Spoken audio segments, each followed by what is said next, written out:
Bonjour à tous. Alors nous allons voir aujourd'hui ensemble le cours sur les ensembles de nombres. Alors commençons tout d'abord par les entiers naturels grand N. Alors l'ensemble des entiers naturels, noté grand N, donc contient tous les nombres entiers positifs ou nuls, c'est-à-dire 0, 1, 2, 3, etc. Alors maintenant les entiers relatifs grand Z. L'ensemble des entiers relatifs grand Z contient tous les entiers naturels ainsi que leur opposé. Donc en gros, c'est l'ensemble des entiers négatifs, positifs ou nuls. Donc par exemple, moins 4, moins 3, moins 2, moins 1, 0, 1, 2, 3, 4, etc. Alors ensuite, on a les nombres décimaux.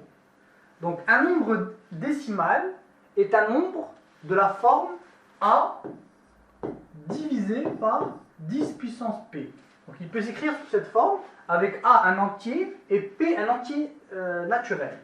Donc en gros, un nombre décimal peut s'écrire avec un nombre fini de chiffres après la virgule. Donc l'ensemble des nombres décimaux est noté grand D.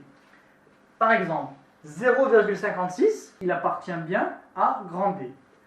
3 c'est 3,00. D'accord? Donc il n'y a même pas besoin de chiffre après la virgule. Donc lui aussi, il appartient à grand D. Par contre, un tiers, qui est égal à 0,333333 avec un nombre infini de chiffres après la virgule, donc là, n'appartient pas à l'ensemble des décimaux. 3 quarts, qui est égal à 0,75, donc un nombre fini de chiffres après la virgule, il appartient bien à grand D. Alors maintenant, nous allons voir les nombres rationnels, grand Q.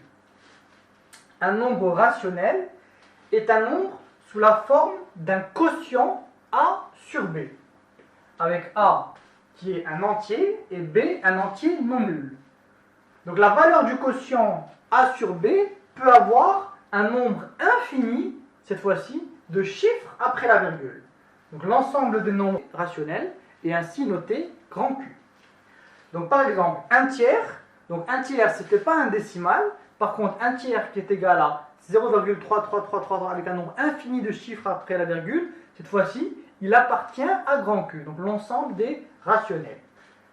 4 appartient à grand Q, moins 4,8 donc également appartient à grand Q. Donc il suffit qu'un nombre s'écrive sous la forme A sur B, d'accord, et qu'il y ait un nombre soit fini ou infini de chiffres après la virgule. Alors, racine de 2 n'appartient pas à l'ensemble des rationnels, même s'il s'écrit avec un nombre infini de chiffres après la virgule, du fait que racine de 2 ne s'écrit pas sous la forme A sur B. Donc du coup, on va dire que racine de 2, ce sera un irrationnel et non pas un rationnel. Alors, première méthodologie, on veut démontrer que le nombre 1 tiers n'est pas un décimal. Alors,